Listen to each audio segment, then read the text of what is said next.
So we start with chapter 5, public corporations. So immediately there's a case study. Well, let me just give you a preview about a public corporation.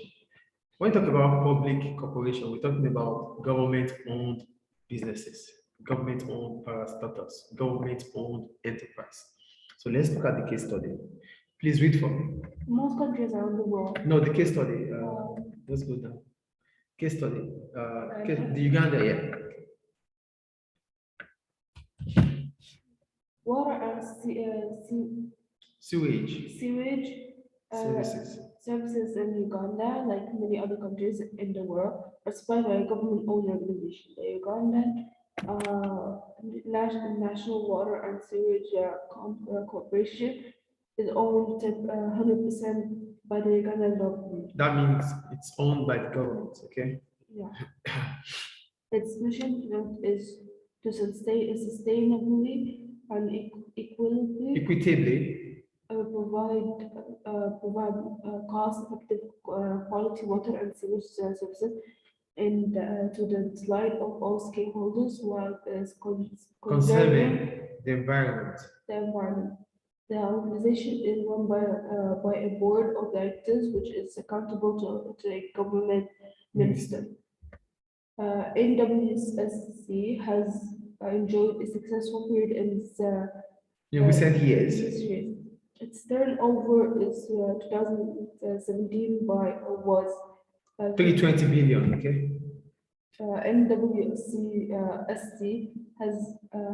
now has a presence in 2018 in 218 towns, a large increase from only 24 towns in 2011. It has increased account holders from 58,260 in 1998 to 530,000 in 2017. NWS employs over 2,800 people and has also improved its productivity. For example, in 1998, it took 36 staff to make 1,000 connections in 2017. This was reduced to 6 staff per 1,000 connections.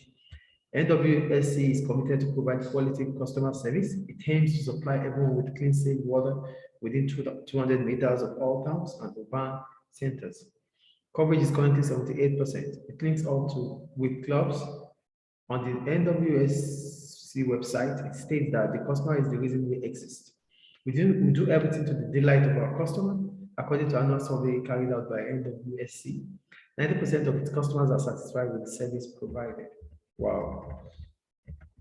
Sounds great, huh? So let's go look at the question. They said, who owns and runs the Ugandan National and Water Sewage Corporation? the government. The government, thank you. So yeah, I wrote the Ugandan National and Water Sewage Corporation is owned by the government and run by the boards of directors. It's being run by the board of directors, which are accountable to the government minister. So go to question 2. Suggest what the objectives of the NWSC might be. They said they want to provide good quality service, right? They talked about supplying everyone with clean and safe water within 200 meters, all town and urban areas. Yes or no? So these are the objectives of NWSC. Then the third question says, why do you think the government gets involved in business ownership? Why do you think government would want to take up businesses? Why? Do you have any reason? Do you have one? Okay, one. I wrote provision of public service, which private firms may not be able to provide. You know, the private firms, they might not be able to provide certain services which government will be able to do. So providing public service may not be profitable, which means private sector might not be willing to do it. So they might not be interested. You know, public services, these are services that are important to the public, to the society. They are not profitable. So private businesses might not have interest. As a result of that, the only one that can provide it is the government. So the third one I wrote, some industries like water supply are essential to the well-being of the nation. Due to their importance, it is better if government takes control so the supply and quality can be guaranteed. The third reason I wrote here is taking an example of the water supply. For water supply, it is essential to the well-being of people, yes or no? So if these things are this is left for private sectors. They might not be able to provide it equally to the people. They might only want to provide for those who can afford them. So it is important it's with government. Is it clear? Now go straight to what a public corporations is. So here I wrote public corporations, these are business organizations owned and controlled by the state or the government. Are you with me, please? Yes. Okay. So basically we're saying it is a public corporation because government takes charge of it. Is it clear? So we go to the features of public corporations. Are you there? Yes. Number one, state-owned. Why do we say it is state-owned? It is state-owned because government appoints people who organize, who runs the organization. Government will appoint, government owns it because it is 100% owned by the government. So whatever happens there, government will be the one to decide on whatever happens within that organization. That is why it is state-owned. Is it clear? Two, created by law. This means that they are created by an act of parliament. So we talk about act of parliament. A parliament is a legislative body of a government. So they make law. Are you with me? So they wouldn't, the public corporation would not be in existence without government enacting a law that to guide it. Is it clear? Yes. We'll go to the third one. Are you there? State funded. So it means for state funded, what does that imply? It implies that whatever capital they use to start the business or to operate the business is basically given by the government. You understand what it means by state funded now? Yeah. Okay. So I wrote here, the government provides capital needed for public corporation. Clear, right? Then there's incorporation, which I left earlier.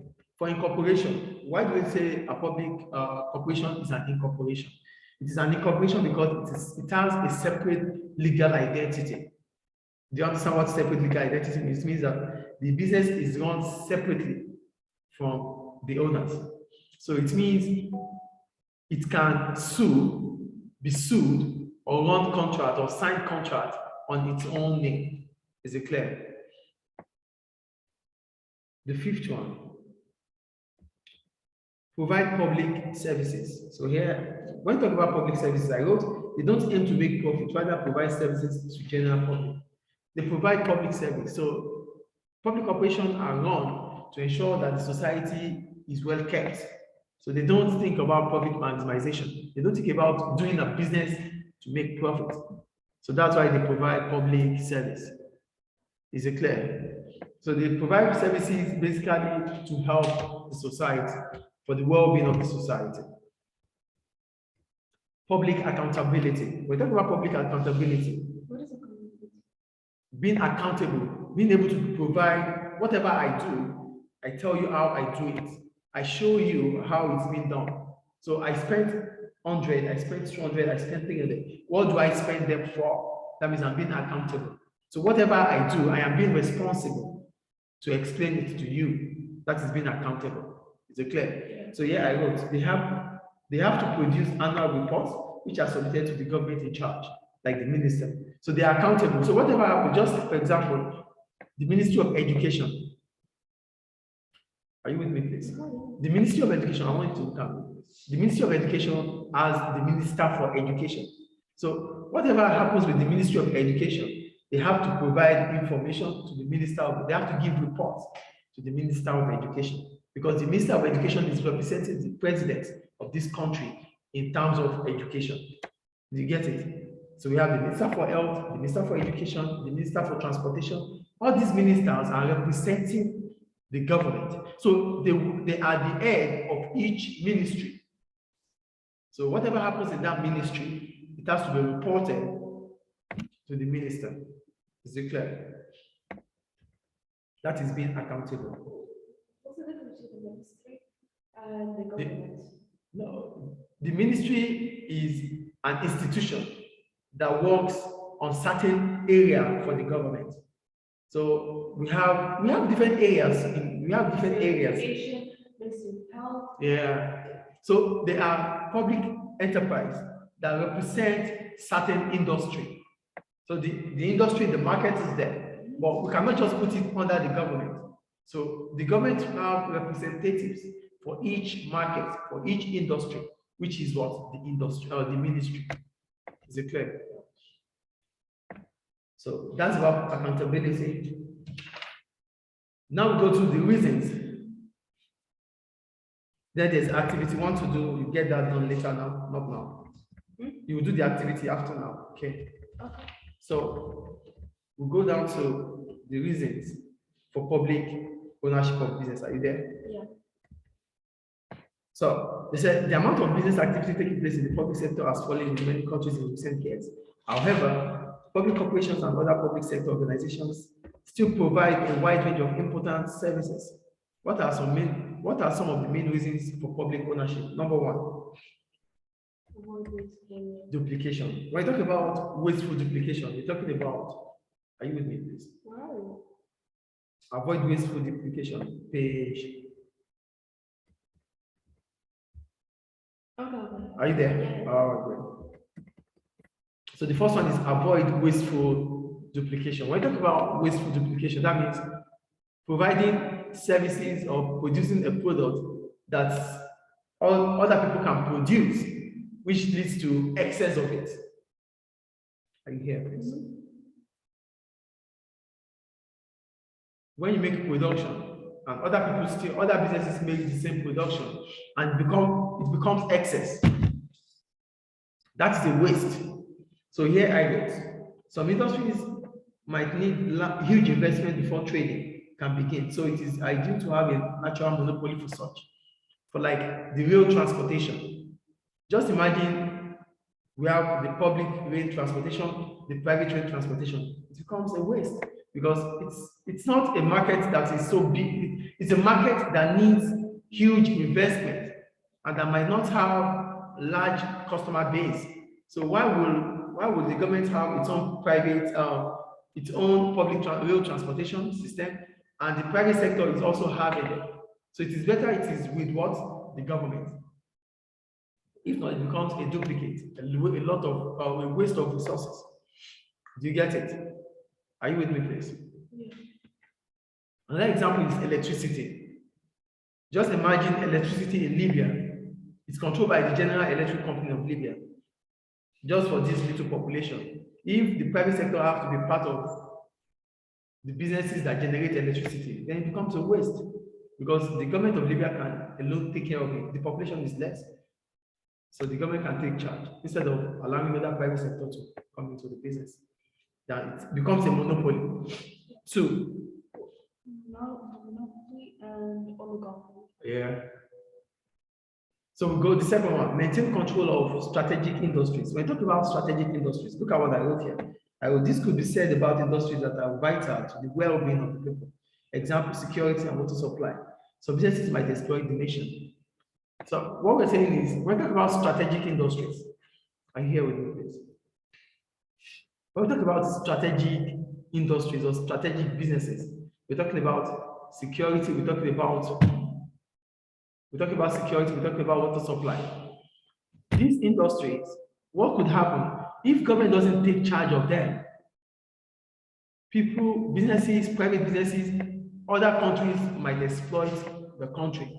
So you can just imagine if water supply of this country is left in the hands of the private sector. There could be exploitation of the natural resources. But because government takes charge, government understands that what the population is and what's needed to be provided for the population. The third one, save jobs. I wrote, government sometimes take over businesses that are falling to save jobs and reduce unemployment. So some businesses, some private businesses might be falling. They might not be able to operate anymore. But if they stop being in operation, it means their workers would stop working. This increases unemployment in the country, yes or no? As a result of this, one of the objectives of government is to reduce unemployment. And if their objective is to reduce unemployment and a business is going out of operation, it means unemployment will increase. So it is the duty of government to take charge so that those people will still be at work. They won't be losing their job, then it saves the job. then unemployment in the society can fall or can reduce. Is it clear? Is it clear, please? The fifth one, the fourth one. Fill the gaps left by the private sector. Here I wrote, in some markets, the private sector will not make adequate provision to meet the market's need. Government ensures they help to increase production in such markets. In some markets, like maybe education, healthcare, government or private sector might not be able to provide adequately or might not be able to meet the demand of the people. As a result, government takes charge. So these are what we call merit goods. Merit goods, MERIT, merit goods. These are goods that without government providing them, we cannot all have them, like education, healthcare. That's why we have the public schools. Just imagine we don't have public schools, that all schools are private. A lot of people will not be going to school. It's all because of how expensive private schools are. But government, the fees. But government is providing public schools. So if you can't afford a private education, at least you have the public education to go to. Is it clear? The fifth one, serve unprofitable region. So when I talk about unprofitable regions, here I wrote, in some markets, the private sector will not provide services due to lack of revenues. Government may take charge of such region in producing services needed. The private sector business, they don't do businesses that doesn't generate revenue, because that is what their objective is. That's what their objectives are. They want to make profit. So if some regions, if some areas, profit is not guaranteed or revenue is not guaranteed for them, they would not want to provide goods or services there. Do you understand? So it is ideal for government. So government takes charge of those areas where the private sector feel they don't have interest on. Do you get what I'm saying here? Unprofitable regions are regions that cannot generate revenue. Unprofitable regions are regions that cannot generate revenue. What is the difference between profit, revenue? What's the profit? Is your revenue minus your cost. I want the definition. I want the definition. Revenue is the amount of money you make from the sales of a product. That is revenue. The amount of money you make from the sales of a product. That is revenue. Profit is the amount of money left after paying your expenses or after taking away your cost of production. That is profit. Revenue is the price of your product multiplied by the quantity. The amount you are able to generate when you sell certain quantity of product. That is revenue. Profit is your cost, your revenue. This revenue less your cost of production. So you bought this pen for 5. That is your cost. You are selling it for 6. That is your revenue. So 6 minus 5 is your profit, which is 1. Example. Just understand the difference between cost, revenue, and profit now. Yeah. Do you understand or not? Yeah. We're taking this pen as an example. This pen cost $5. That is the price of this pen. That is the cost of this pen. I am going to sell it for $7. That is the price I'm going to sell. I'm selling just 1 pen. So 1 pen is quantity 1. Multiplied by how much am I selling it? 7. 7, making $7. That is my revenue. How much did I buy it? $5. That is my cost. So my profit is $7 minus $5, $2. Do you understand the difference now? Any question again? No. So now, what are the reasons against the public ownership of business? Why do people go against public ownership? It's here. Why do people go against public ownership of business? Number 1, costs to government. Here I wrote, public corporations often make losses. These losses have to be met by the taxpayers. Most of the time, public corporations they don't make profit. And if they don't make profit, what happens? Government will use taxpayers' money to cover up. They will increase the. No, they could increase taxes, but whatever is the case might be, government will generate revenue to cover up the losses from taxpayers' money, which might not be good. Two, inefficiency. So when I talk about inefficiency, I wrote, public corporations are not profit-oriented. As a result, they lack the motivation to be productive and efficient. For public corporations, just like the public schools, sometimes the teachers might come so late. Yeah. They might not even give classes. Yeah. I know some people who like when they go to schools, like private schools, like they have teachers, they just like sign and go home. Like, Yeah. Make some money. You got it. So this means they are not productive and they won't be efficient. Why is it so? Is it the same as people would like they work at the public place? They just have like 2 jobs. That's it. Yeah, you could have a lot of jobs. You have your own side business you do, and at the same time you work with the government. Why is it so? It is so because the public corporations are not profit oriented. So there's no motivation to make profit. So whatever happens to the business, after all, government will take charge. Do you understand? They see it as the government money. It should not be accountable for. Do you understand? So as a result of this, they lack the motivation to be productive and efficient. That's another problem about public corporations. The third one, political interference. For political interference, I wrote, due to different policies, especially during change of government, public corporations suffer owing to government interference. Most of the time, there's going to be a change of governance. Government will not stay there forever. So whenever government changes, whenever a new transition takes over or a new government takes over, the new government might want to change the policy of different corporations, and this will affect the corporation. Now, there's a prime minister here now in Tripoli, in Libya.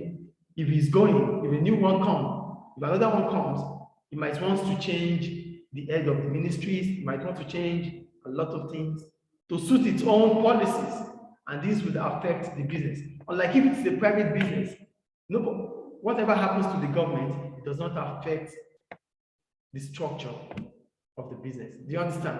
But for government enterprise, for government parastatals, a new government might come and wants to put those he trusted into the ministry.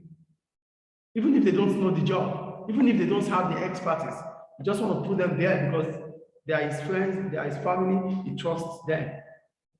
So this is a problem that could occur. So that's why we call it political interference. Is it clear? And the last one, difficult to control. Here I wrote, due to large numbers of workers spread across a wide geographical area, it might be difficult to coordinate different parts of the business and run it effectively. The ministry, just for example, the education sector, there are different schools cut across Libya, not even Tripoli. So all these government schools have to be controlled by the minister, yes or no? But the minister cannot coordinate everything. It needs to put someone in charge, yes or no? So putting someone in charge, that individual might not do it the way it should be done. As a result of this, there's lack of coordination. So lack of coordination is another problem about public corporations. And public corporations, they have huge numbers of workers.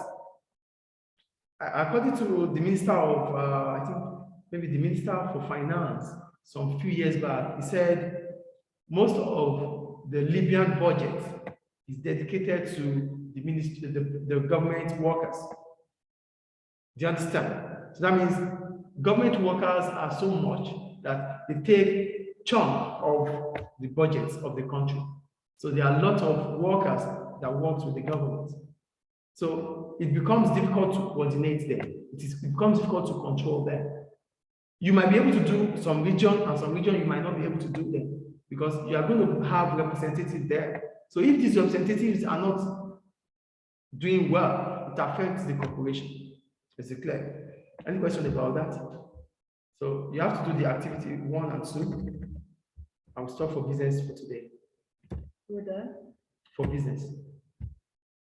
We're not gonna take